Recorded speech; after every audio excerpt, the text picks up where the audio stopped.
Hi, everybody. Am I back? It seems that for some reason this webinar does not want to allow me to proceed today. So I'm going to maybe let it get some traction, and then I'm going to go ahead and load up the slides. Perhaps that is what is getting in our way. So I'm not sure what you heard me say. Danny, can you perhaps let me know what you heard so I don't repeat myself? Yeah, so we have heard nothing, Trace. This is the first we've seen you, so welcome back. Okay, so then I spent the last 5 minutes talking entirely to myself. Okay, that's great. Okay, apologies, everybody. I thought I was completely connected and rapping away. Anyway, my name is Tracy Helps. I'm a consultant for Ask Nelson and Kaelo, and all I was saying is happy August and happy Women's Month and happy Women's Day for yesterday. And I hope you all took a time and a moment to just really celebrate and acknowledge all that women are and all that the women around you are, and just took the day to acknowledge that. Such a powerful and important day in our history and just for where we are as women. So that's all I was really saying. And then I was hoping to just position the webinar and just to mention what we are going to cover today. So we're going to have a look at really celebrating women, what we are, how we are, and for the men in the audience to celebrate the women that are around you, to recognize the power that we have, maybe some of the progress that we've made, but still also acknowledging and recognizing some of the challenges that we face, and spending a moment to look at some of the abuse that still continues, because we know that in our South African context, it really continues to be a real pandemic and something we need to consistently address.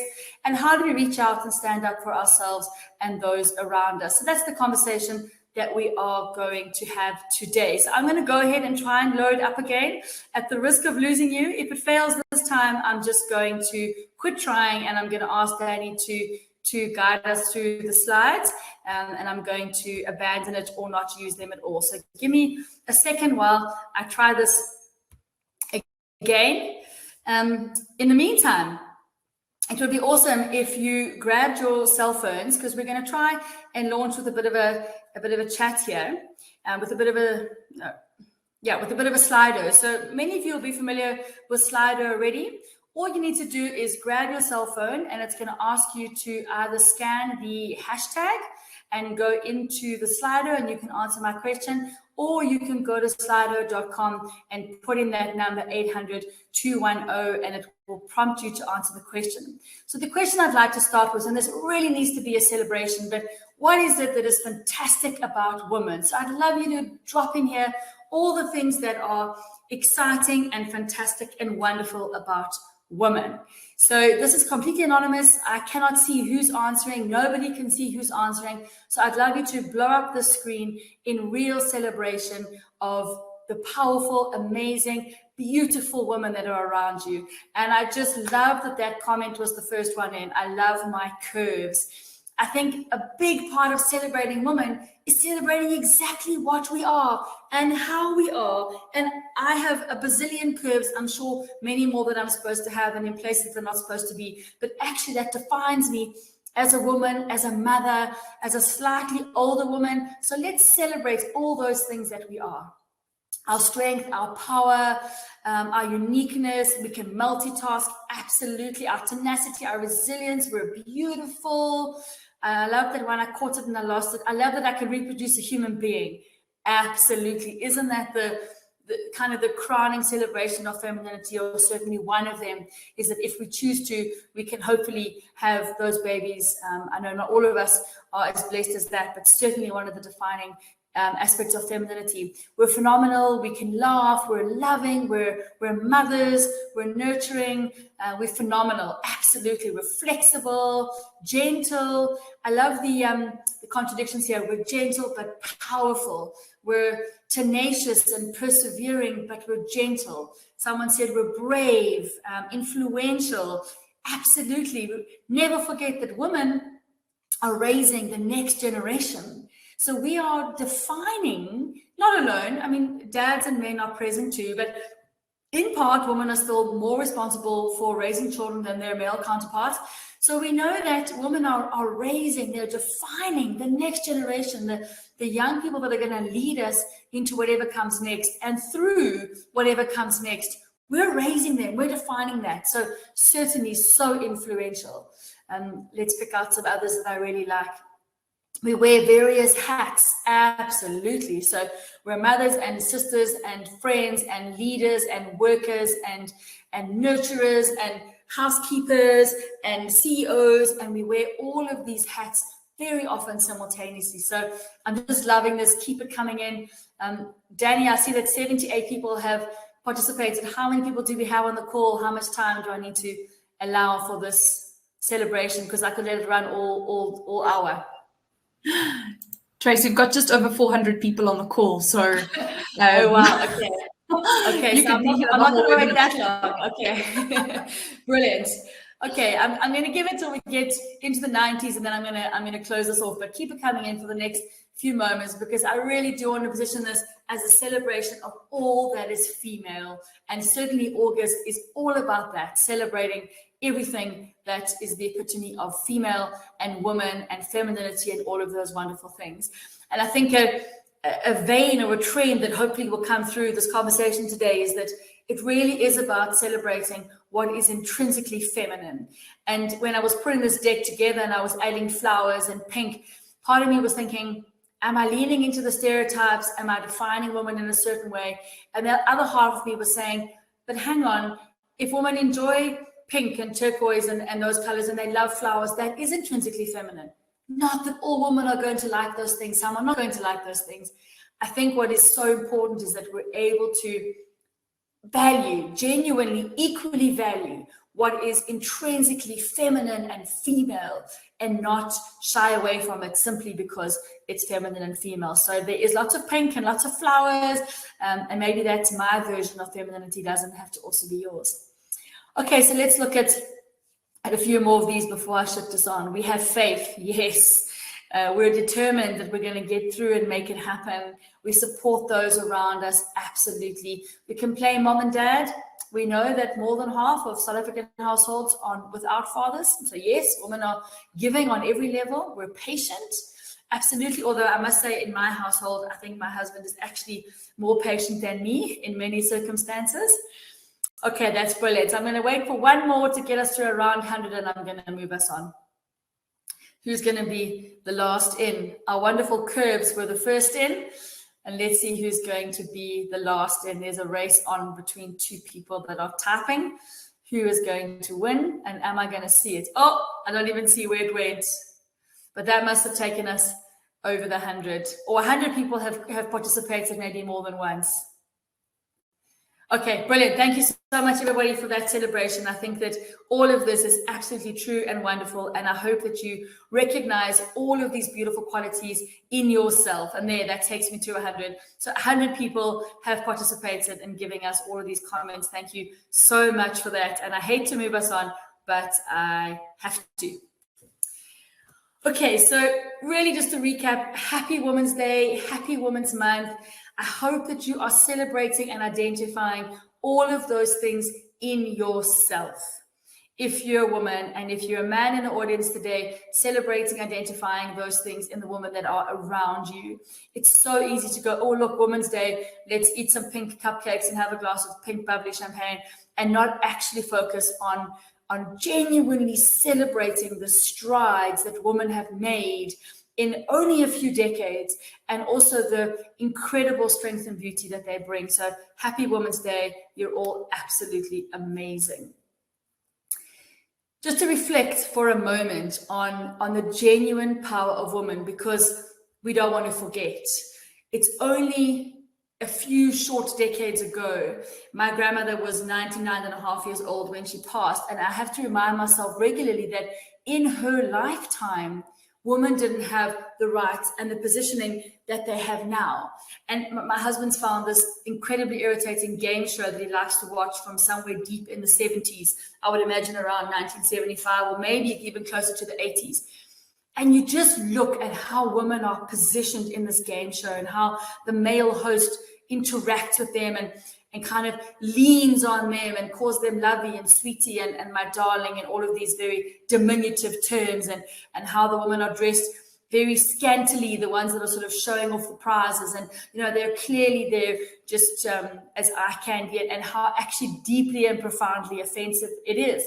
And my 2 girl children, who are quite aware, they have a social worker for a mother, so they're pretty in tune to these kinds of issues, turned simultaneously and said, "Mom, why are the women behaving like that?" And I had to take a moment and reflect that this is only 40 years ago. This is not lifetimes ago. So we really have to remind ourselves how far we have come in a relatively short time, and particularly in South Africa, in our context, that women led and continue to lead much of our revolution.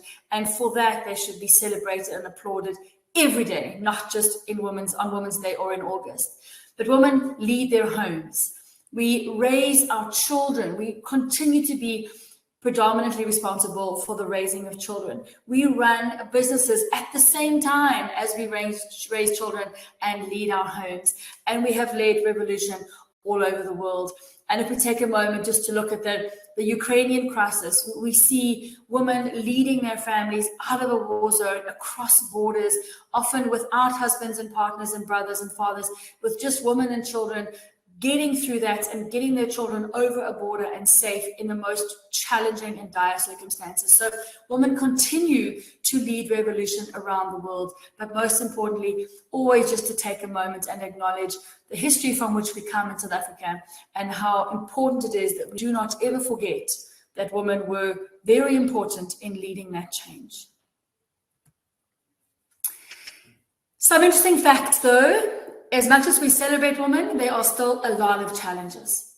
So we know that society is very slowly balancing the inequality. And I know if my own home is any reflection, I work just as hard, if not harder, and just as long, if not longer, than my husband. But somehow he still comes home, sits on the couch, and I make dinner and get the kids to bed. So there's still that inequality. And then maybe that's my raising or his raising, or perhaps he's just spoiled. I don't know. But there's still somewhere that sort of basic inequality in lots and lots of households. And perhaps mine isn't the only one. Perhaps others are different. But we know that there's still that struggle in the household. We know that women do considerably more basic housework and basic child raising and all of those things than their male counterparts do. They spend lots more time caring for children. And this has a significant impact on their careers and their earning potential. It's not just that they're more present for their kids. We know that they lose kind of cumulative income. They lose traction in their careers. All kinds of impacts happen when women focus on their children. They are more prone to burnout and crisis fatigue. And I think we've seen this through the COVID pandemic, that women, because they are so nurturing and so giving and so committed and so loyal, will give and give and give and give and give and give and give until they themselves experience genuine burnout. And also because they're juggling all these hats at home, at work, with kids, as partners and friends and daughters and sisters, it becomes a lot. An interesting one that I find interesting is that an older man's chance of dying after the death of his spouse rises substantially, while a woman's risk increases only slightly. So we know that a wife or a partner, a lifetime partner, is incredibly beneficial to a man's health. We also know that men who are married live significantly longer than men who are not. But women who are married don't see the same increase. In fact, women who are not married tend to be healthier than those that are. So lots of interesting insights into the ongoing position of women. And we also know that the hostility experienced by stressed men, so men get angry. I realize I'm making sweeping generalizations, so please forgive me for those. But the research suggests that men are more likely to get angry in times of stress, and that this has a significant damage on their health, whereas women will reach out to other women. We tend to be more chatty, we seek support, we talk more, we have a village, and that protects our health a lot of the time. So just some interesting things to perhaps reflect on as we get into this. Danny, I'm not sure about anything you want to add to that, or are there any questions coming in that chat box? I failed to mention in the beginning with that loading up chaos that please feel free to drop any questions or comments or chat into that chat box. We would love to have that conversation with you today. Hi, Trace. Nothing in the chat box or anything like that. I just want to point out one or two people have said that they're struggling with sound quality. I would recommend maybe going out and coming back in. You may just have a poor signal. Otherwise, nothing on the chat box, Trace. Thank you, Danny. Okay, so let's take a moment to have a look at the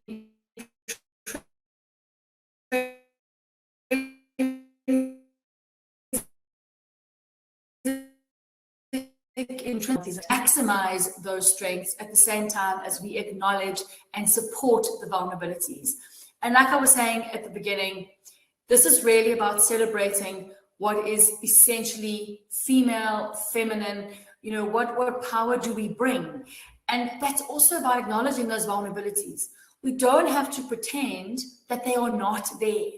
And I think at the beginning of sort of the feminist movement, a lot of it was about not allowing those things to be communicated, to come across. Maybe the fact that women are more emotional than men, that somehow that was perceived as a weakness. Why? Perhaps it's a vulnerability, but it's not a weakness. It's not something that is bad or unhelpful. So this is really about celebrating all that is female, the strengths and some of those vulnerabilities as well. But let's start with the strengths. That's always an easy and happy place to start. And I'd love you to drop in that chat box as I'm going. What are some of the strengths that you identify in women? These are perhaps some that I have read or come across or believe in, but what are the ones that you identify in yourself and the women around you? So we know that we have strong social networks. So women are well connected. They have networks normally around their kids, around their families, around their various interests at work. It's not uncommon to find a group of women around the water cooler or in the canteen at work, processing and chatting and talking and finding collective solutions. And women will build a village, and that is incredibly beneficial to their mental health and their social well-being. So those strong social networks will often carry individuals and families and even businesses. Women come with often a profoundly deep commitment to family, however they define family. I know for myself, as an only child, many of my friends are, in my mind, siblings. They're family, and I would extend the same courtesy to them as I would extend to my blood family. So it doesn't matter how you define that family, but we have a deep and profound commitment to nurturing, caring for, providing for family. And that comes with a resilience and a determination and a grit that should be acknowledged and celebrated. Women are incredibly physically resilient. And I know that perhaps men are stronger and faster, and we see this debate now very much in the space of competitive sport with the transgender issues and who should be allowed to compete in what events. And I'm not going to poke that bear today and have that conversation, but we know that there are physical advantages in terms of strength and speed and endurance to being male that testosterone brings. But women are incredibly physically resilient in their ability to get up after they've had 5 minutes of sleep and do what is required. They will continue despite exhaustion. They will do what they have to do to show up at work, to care for their families. The only place they perhaps drop that resilience is when they have to care for themselves. But that ability to keep going despite exhaustion, illness, overwhelmedness, pain is incredible. Women are more likely to seek help. And we see this reflected in Ask Nelson, more women call than men, and that's a universal phenomenon. It's not particular to Ask Nelson. We know that women are more likely to seek medical help and will go to doctors far sooner than their male counterparts. So we are more likely to get help, which hopefully keeps us weller as well. And quite simply, we have a greater oxytocin response. And oxytocin is that love hormone, the one that makes you feel all warm and fuzzy. And it allows us to connect and to nurture and to be present and to give and to share all those wonderful qualities that so often define women. And I'm hoping that that chat box is blowing up with the strengths that people identify in themselves as women and women around us. Anything happening in there, Danny? Yeah, some great comments coming through about the commitment to family that women have. that they're resilient, they have the ability to process and overcome serious adversity. We're organized, they express appreciation and affection easily. Resilient coming in again, so that's the third, fourth time resilient has come in. They're more caring and nurturing, as you mentioned. Those are the overwhelming responses there. The trends. Thanks, Danny. I know for myself, if you force me to pick one, I would say that I think women ultimately are committed to doing what has to be done. Whether that's earning money or walking your kids across a border or getting up after 2 minutes of sleep or cleaning your house when you really don't want to, whatever it might be. But I think that women ultimately get it done. And I think that's the strength that I would identify, for me anyway, as kind of a core primary female strength. If we look for moments at the vulnerabilities, if we're going to celebrate all that is female, we also need to acknowledge some of our vulnerabilities and learn to manage these in ways that are helpful for ourselves and to challenge some of them in a societal context, whichever one of those might be.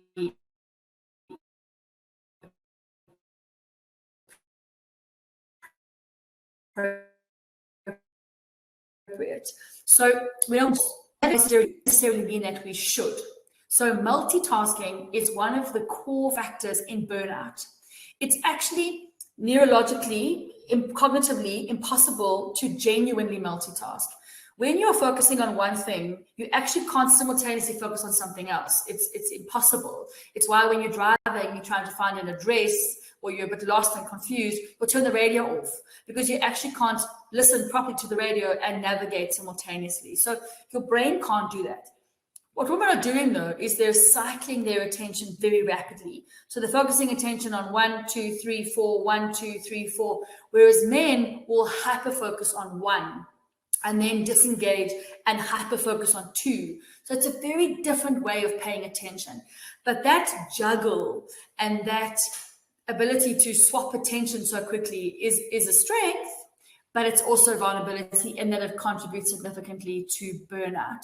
And there was some very interesting research a few years ago around why having a really small child, like a 1-year-old, 2-year-old, maybe 2.5, maybe up to 3, is so exhausting. And they actually likened it to a trauma response because you have the same level of hypervigilance. There's that constant scanning for threat. Where are the cars? Where's the stairs they're going to fall down? Where's the stove they're going to burn their hands on? Where's the bad people that are going to cause my children harm? Are they going to fall on their face in a puddle? Where's the threat? That constant scanning. And that juggling, that hyper attention is what makes people good mothers, but it's also very exhausting and, like I said, contributes to burnout. So we need to be mindful that we're not trying to maximize that ability because it will not necessarily end well for our own mental health. Women tend to be busier and rushing.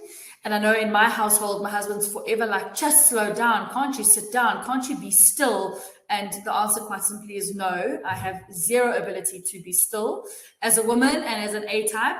But again, it's not good for our mental health. We have to learn to be still, to be deliberate and intentional, and not just rush from A to B, often in service of others. Getting something done for work, getting meal on the table, getting the kids to their soccer match, whatever it might be, but we're constantly rushing and very often in the service of others. And that is not necessarily helpful for our own mental health. We often, if not usually, carry more responsibility outside of paid employment. And one of the important things in my mind, anyway, in my view, is that we value those things equally. What a woman does, or anyone for that matter, does in an unpaid capacity at home is equally, if not more important than what is done in a paid capacity at work. At home, you are nurturing a whole family. You're raising a next generation. You are influencing what comes next. How is that less important than earning an income? They are equally valuable and equally important, but there's not the same level of recognition and value placed on those unpaid responsibilities. Women are often socialized, again, I'll say usually socialized, to be a whole lot more people-pleasing, to put the needs of others first, to tolerate things that are perhaps not okay, a bit rude, vaguely offensive, to not rock the boat, leave it, he didn't mean it, or, it's just like it's the older generation, they don't understand. We're raised to let it go, to not rock the boat. And that is potentially not helpful either, because we are raising our girl children to do the same thing and our boy children to behave in the same way. We're raised to be caretakers, to look after people around us. And although that's obviously a strength and a wonderful thing to do, it's also sometimes at our own expense. We're taught to sacrifice.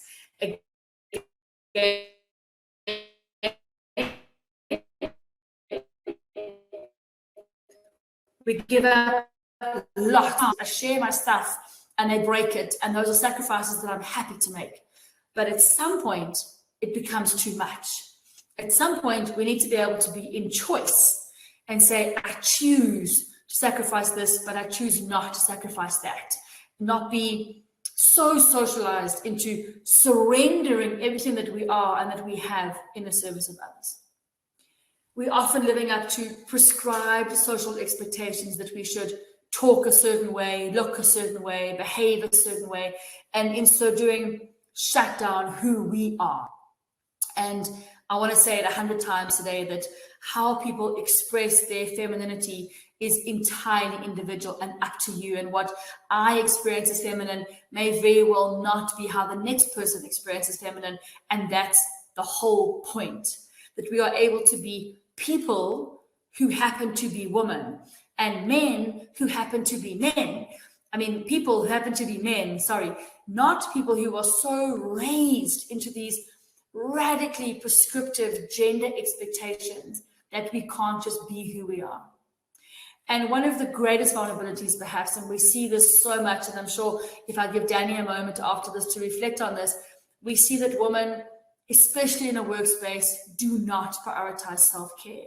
And I know she's seen it and I've seen it over and over and over again, particularly through COVID, women really harming themselves, I'm going to go as far as saying that, harming themselves in the service of their jobs, their families, their children, their friends, their extended families, and just not prioritizing their self-care. So I hope in that chat box, perhaps you're dropping some of the vulnerabilities that you identify in yourself and women around you. And I'm going to ask Danny perhaps if she can reflect on that last comment there around women perhaps not being so great at prioritizing their own self-care. Thanks, Trace. Yeah, the lady mentions, she says, I agree with the vulnerabilities.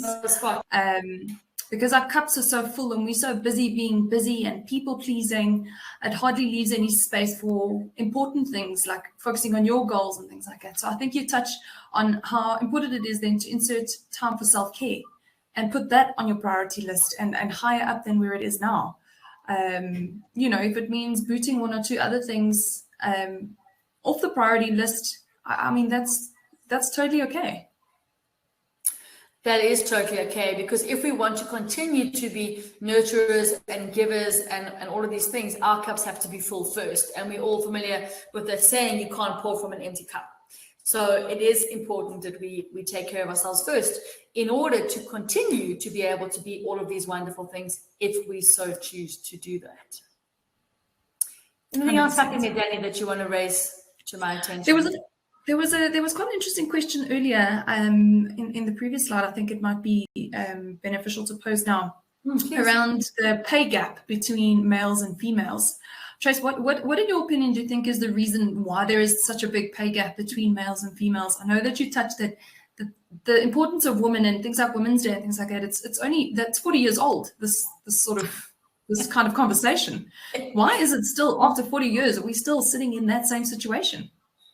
Okay, so I was doing some reading this morning, and my understanding, although from one source, although be it a very reliable source, is that the pay gap for an equally qualified person doing the same job can be anywhere between 25 and 35%, which is radical and absurd. And like you say, Danny, I think this conversation is half a century overdue. We've been having this conversation for as long as I've been alive, and that's really absurd. But nonetheless, my view, and I'm sure there's lots of other views, and I would love you to answer this question, for everyone to answer this question in the chat box, because I think that this is a very important conversation to be had. My view on a question that I haven't prepared an answer for, so take that from whence it comes, is that the pay gap is often different because women allow it. Men don't allow it. Men have a far greater sense of their own worth and are far more likely to go, this is unacceptable, I won't work for that, I don't want this job, thank you, I'm 5 years past a pay review or a raise or a bonus. They feel entitled to their value and their worth being acknowledged. And that, I think, is one of the big reasons why there is that pay gap, because women allow it. We don't go into the boss's office and say, hang on a second, this is not okay. We don't demand that our value be acknowledged. And I think that's about confidence. I think that's about acknowledging our own value. I think it's because we've been raised very often not to rock the boat, to be more people-pleasing, to give to the greater good. You know, all of these vulnerabilities that we've just gone over actually feed into, in my view, into why we have that pay gap. Obviously, there's also, you know, thousands of years of patriarchy and all of those things that we're still wading through. You know, we still have lots of people who don't believe that women are equal, that can do as good a job, if not a better job. We still have that hangover, that patriarchal hangover. But that aside, I think the pay gap exists in large because women allow it to. Definitely. Anyone want to comment on that? I'd love to hear people's comments. Or Daniela, perhaps you can direct me if anything's happening in the chat box. Yeah, Trace, I think an important question we got as well is, do you think that this is a generational trauma, maybe? You know, we were all raised by parents who, it was the norm for females to, you know, keep their mouths quiet and not say things to cause a ruff, you know, so there is a generational trauma to break down in that. And things like therapy, things like self-care and having this kind of conversation breaks those. Absolutely. A lot of this, if not most of it, maybe even nearly all of it, is absolutely generational. Because I was raised by a mother who was raised by her mother and so on and so forth. And they have improved, but slowly. So my mother taught me to be more empowered than she was taught to be. And I will hopefully teach my children more than I was taught, and so on and so forth. But I think that wheel's turning too slowly because it's taking entire generations before we see significant shifts. So I think that a big part of this is challenging our own socialization and going, hang on a second, that messaging that I was given from my mother, my grandmother, my great-grandmother, that messaging is actually not accurate. I need to challenge my own socialization. Because yes, it is absolutely generational. And trauma, yes, I think on many levels, it is traumatizing because our mothers and our grandmothers and our great-grandmothers carried enormous trauma and a sense of vulnerability and unworthiness and all of those things simply because they were women. And they had to work against that to raise us without it. And I think our responsibility as an enlightened generation is to not wait until we raise another generation, but to challenge it now, regardless of how old you are, is to say, I recognize my value and my power, even if I wasn't raised to recognize it. And this will come through as we go through the slides as well, hopefully Danny as well. Yeah, I think, so there's two interesting points Charmaine has made here. The first is that, you know, women don't know how to sell themselves in an interview. And in even the sentence sends shivers down my spine because immediately woman selling herself, my generational trauma is to go to like, what do you mean you're selling yourself? You know, and then the second is that there's little things that constantly niggle at the topic, you know, like females take maternity leave, but men get, you know, 10 days or no paternity leave. What is that?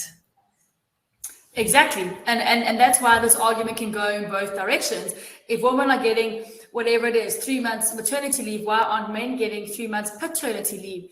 Why is that maternity leave having such an impact on a woman's career? Why, when someone's interviewing a 25-year-old or a 30-year-old, they're going, hang on a second, this person's going to go off and have babies. Do I really want to invest in them? So there's all of these socializations that are underpinning a woman's position in the workplace. And these are so deeply rooted, because if I am 30 and female, I am highly likely to go over and have babies at some point, and that is going to impact my career. And we need to stop viewing that as a vulnerability or as a negative, and start viewing it as just a part of the workforce. Because until we do that, women are always going to be, impacted by those views, negatively impacted by those views. Yeah. Another interesting comment that's coming out is that women in the crowd are not feeling like they're supported by female leaders. And then a response within the chat box was, well, they're also fighting for their position. So there's this like grit to get to the top, and you can't support the others because you're too busy fighting to get to the top. Sure. And that's another narrative that runs through all of the gender equality or gender-based violence, or any of the dialogues that happen in this space. That narrative of who's actually responsible for creating ultimate equality between men and women. Is it men? Is it women? Or is it both? And who's responsible for what? And often we look to men, women look to men, and they go, men have got to stop being violent, men have got to stop being conservative and patriarchal, all of these things. But what are women doing? Women are standing on each other, to get to the top in a way that is not feminine. We've just gone and said women are nurturing and caring and all of these things, but they're crushing each other in the race to the top. That's not intrinsically female, or perhaps it is, and we've just been squashing that for hundreds of years. But I do think that men and women, and if we add into that the whole transgender conversation, which I don't want to get into today, but just to perhaps acknowledge that the gender line is not so binary, but I think that everybody is responsible for creating equality, full stop. Whether that's in a gender space, in a racial space, in a religious space, in a political space, doesn't matter. But I think everybody on either side of the inequality, whichever one it might be, is equally responsible for flattening that out and creating genuine equality and equity. So remember that equity is different to equality. If a woman and a man are playing golf together, a woman is going to start off the ladies' tee. And everyone's going to go, but if we want to be equal, why isn't she starting off the men's tee? Because giving her that 5-meter head start or whatever it is creating equity. It's putting her on a level playing field. So we have to be mindful that we should always be looking for equity, acknowledging that certain genders are better at certain things than others, and that we have to balance that out if we are going to create equity. And that same principle should be applying to maternity and paternity leave and pay gaps and impacts of children on careers and all of these conversations. Definitely. Great. Anything else in the Danny that you want to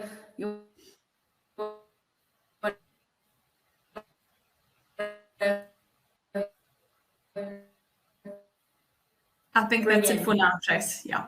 Perfect. Thanks, Danny. Okay, so let's move us forward. I suppose really want to acknowledge as well that women tend to be all of these things, and I just love this image because this kind of defines or describes my life, certainly. This kind of 6 arms doing 12 things in 2 different spaces, at least, usually at any given time simultaneously. So this is probably an image that most people, but certainly most women can strongly identify with. So just to acknowledge that we are all different things at different times to different people in our lives, and there's no one script here that we should all be following. I think I might perhaps, in the interest of time, I'm going to give very little time to this, because what femininity in particular, what is it that we value most? So is it our resilience? And we've had some of these comments coming in the chat box, but let's put them here so we can look at them all. What do we value most? Is it the resilience? Is it the strength? Is it the grit? Is it the ability to nurture? Is it the ability to love unconditionally? What is it that you value about femininity? Maybe it's that you can rock a serious pair of high heels, that you can wear makeup if you want to, because men still don't necessarily feel comfortable doing that. What is it that you value? Softness. Here we go. Thank you so much. We value that softness. Why do we want to let go of that and try and be hard? Because we think that's what's required, perhaps in a workspace, We're brave, absolutely. We can be vulnerable. We forgive quickly. We're resilient. Okay, so these are great. These are the things that we value. And trying to celebrate woman and femininity and all that is intrinsically female is not about trying to let this go and achieve in other ways. It's about achieving with this, with our ability to adapt and be resilient, with our love and fragility and vulnerabilities, our ability to connect, to be soft and strong-willed at the same time, to embrace, to achieve while embracing all that is female, including rocking a killer pair of heels. I've just seen that one come in. That is one of the things, being able to dress up in bright colors and wear a beautiful dress or a skirt and put on some heels. And that maybe is one of your expressions of your femininity. Perhaps also it's not.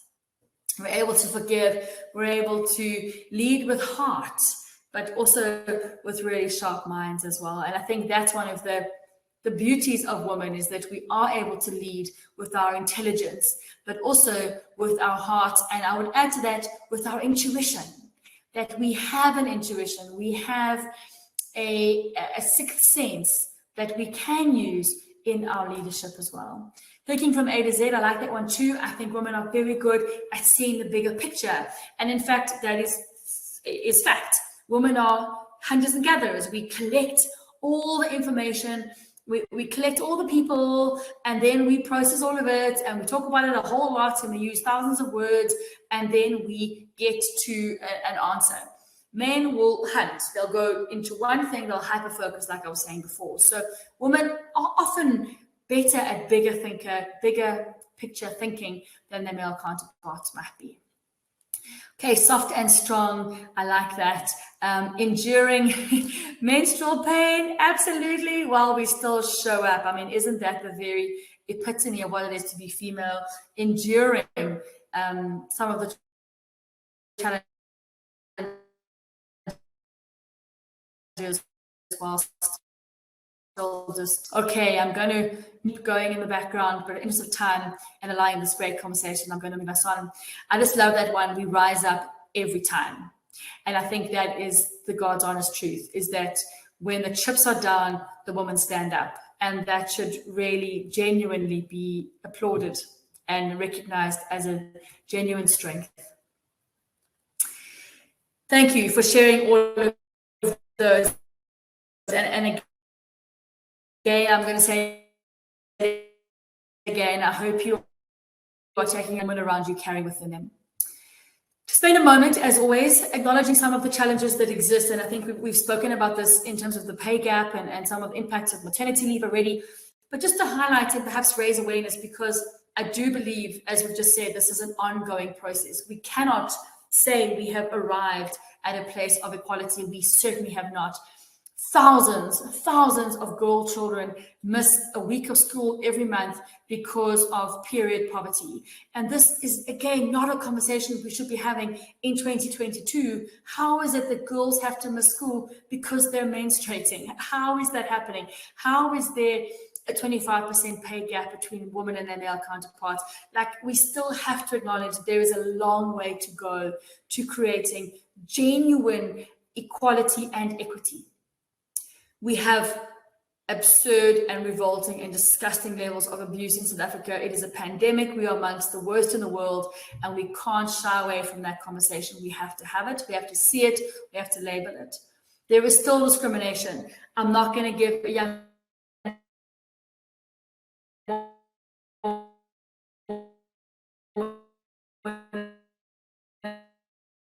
job because we know there's a club that meets a course. There's often an unconscious bias, and this comes from women too. We're raised to think that men should lead, or men have the answers, or yes sir, no sir. And that unconscious bias in our own minds undermines our own position so often. Gender-based violence, a South African pandemic, a global pandemic, and one that we should never be silent about. I've mentioned the difference between inequality and equity, or equality and equity a few times, always looking for that equity. We have to support the vulnerabilities in women, just as we do in men. Men have heart attacks. We can support that. we can teach them how to talk and share and get help. Likewise, we have to support the vulnerabilities that women have as well. We've addressed the glass ceiling and the pay gap. So many of the stereotypes, women are emotional, and maybe in the chat box you can drop some of the more absurd stereotypes that we come across, because we do. So women are more emotional. Women can't think straight. Women are illogical and unreasonable when they're menstruating. As soon as they become mothers, they can't be employees at the same time. Like, what are some of these absurd stereotypes that we are still having to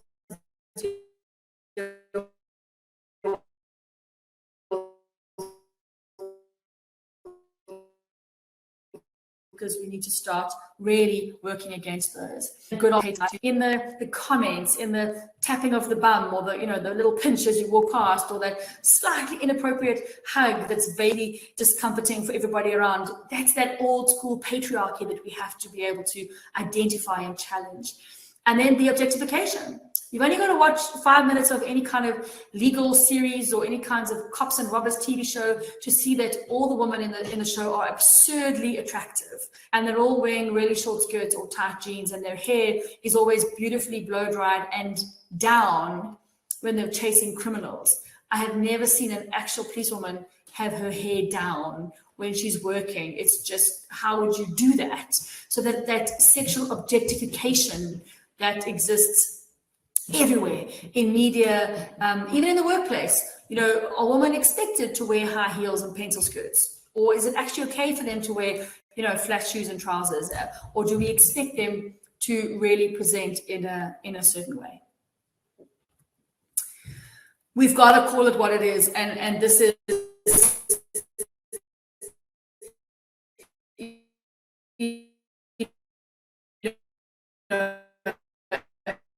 is so important. If it's abuse, it's abuse. And just to flag it, abuse exists physically, emotionally, and psychologically. It exists sexually, even within the context of marriage, or perhaps even particularly within the context of marriage and relationships. Remembering that stranger rape is not the norm. Rape normally happens within the context of a trusting relationship, as does childhood sexual abuse. 80% of perpetrators are let in the front door. We allow them into our homes, and then they perpetrate. So the idea that it's the stranger in the dark alley, certainly that happens, but more often than not, it's a trusted relationship. So abuse is happening in our own homes far more than happening on the street.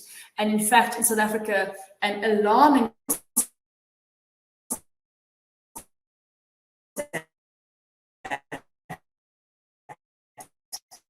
is that, unfortunately, the truth. Financial abuse, very rife. People having their salaries put into their partner's accounts and having no control over that money. And then obviously, I see emotionals come there twice.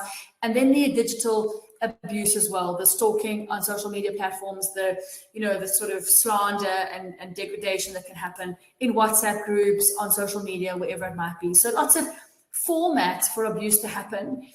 And we have to start to recognize that any time that a relationship is controlling or coercive or uses power to dominate someone, to make abusive on one level or another, but there's an element of abuse.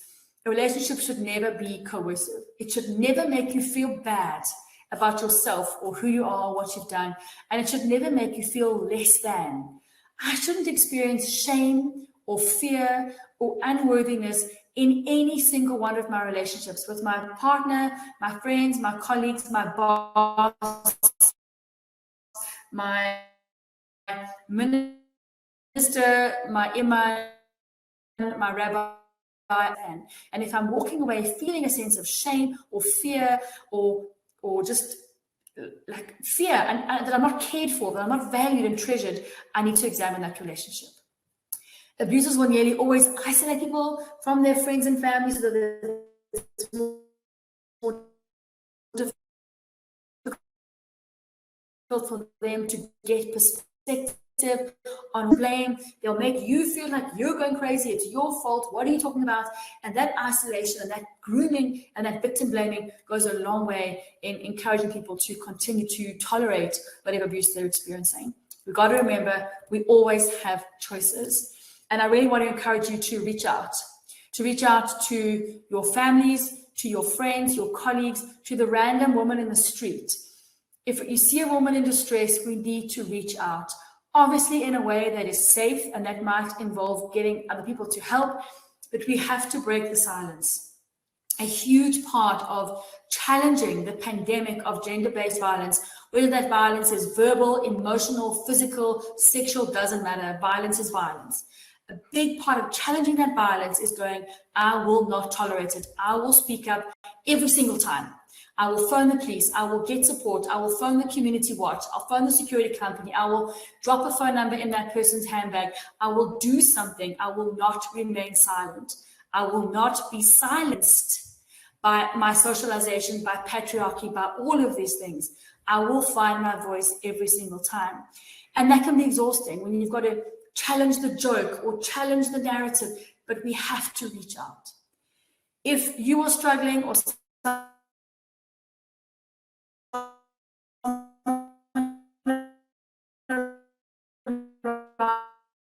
around you is place to start. Not we go to the police station, go to your security company, go to your granny, go to your auntie, go to your sister, go to your friend.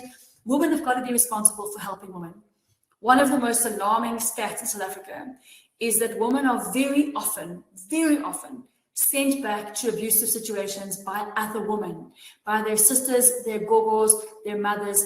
They're told, you married him, go back. That we have to stop. Abuse is abuse. We have to never be silenced. Call it what it is. It's rape, it's abuse, it's violence. Let's use those words so that we're able to genuinely challenge it. No human being ever, under any circumstances,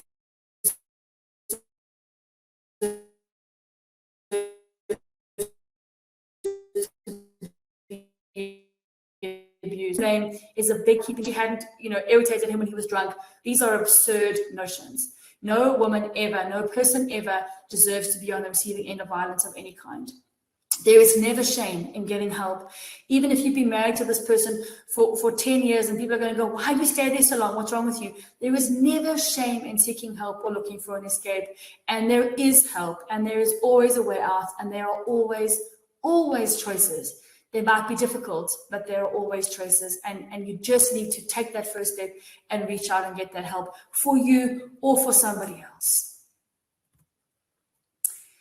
I think that the overarching message here today is perhaps to celebrate all that is female. And as you heard so many times, a big part of that is fighting and being resilient. Are we tolerating the jokes or the uncomfortable hug or the inappropriate pay gap?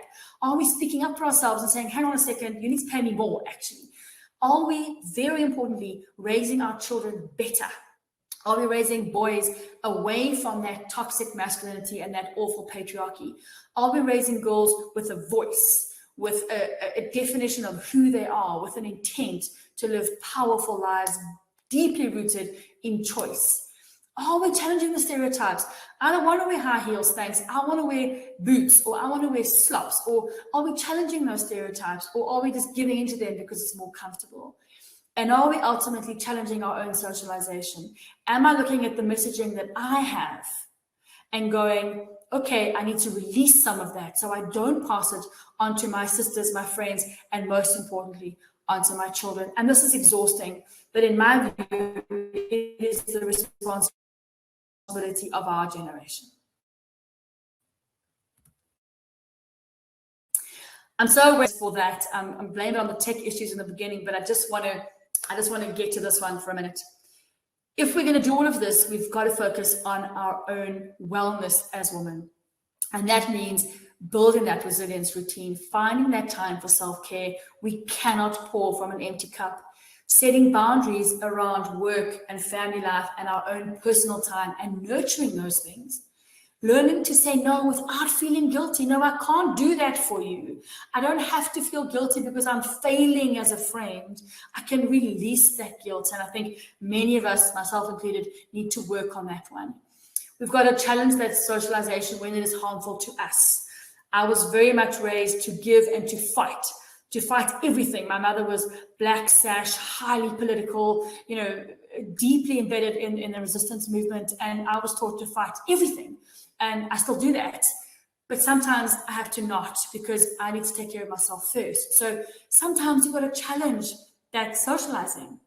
We've got to be a woman first, a person first, and then a mother, sister, wife, daughter, friend, and all the other things that come with it. But a woman first, a person first. Look at your networks. Are they positive? Are we helping each other? Are we building a village? Am I straightening my friend's crown or knocking it off her head? So are we building positive networks that aren't toxic, so that we really can help each other on this journey? And we've got to own our own strength and nurture our vulnerabilities. So I beg forgiveness in running over, and I'm going to make Danny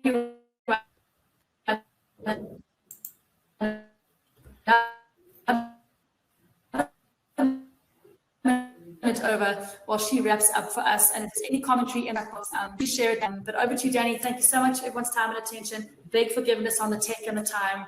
And thank you so much, Tracy. So much to be taken from your workshop. I learned so much in this, and an overwhelming sense that a large portion of what's happening in the world starts with me. With regards to women and where women are in the world, there's a lot in my own locus of control that I can do to change my own view, change my own actions, and hopefully throw a stone in the water that creates ripples throughout the whole world. If you are triggered at all by this conversation, please feel free to contact Ask Nelson. The services available to you include counseling and coaching, counseling from a telephonic, virtual counseling, face-to-face counseling. If your children are going through something of this sort, or anything that they would need to speak to a counselor for, please let them know the service does extend to them. They do have access to speak to our group of counselors, coaches, social workers, and life coaches. The contact details, Tracy, if you could pop to the next slide. You can contact us if you are within South Africa. You can contact us directly. 0861 Nelson is the number, 0861 635 766. You could also send us a please call me, or you could send a USSD to us. If you'd like, you could also pop us an email at osnelson@kaelo.co.za. Thank you so much for joining, Tracy. Thank you for sharing your knowledge, your love, your share of this passionate topic that I know that you are passionate about. If you want to join our next webinar would be on the Tuesday, the 13th of September. We'll be looking at the neuroscience of laughter yoga. It is a fantastic workshop, and I super encourage you to join in on the workshop. You don't have to wear anything in particular. Laughter can be done in any type of clothing. If you do have any questions or want to see the recording of this webinar, it will be made available to you. I'll pop another comment in the chat box now on where you can find the recording of the webinar and register for the one for next month as well. That's it from me. Thank you. Go well. Be kind to women. Be kind to yourself. Take care of yourself, and spread love and joy. Thank you.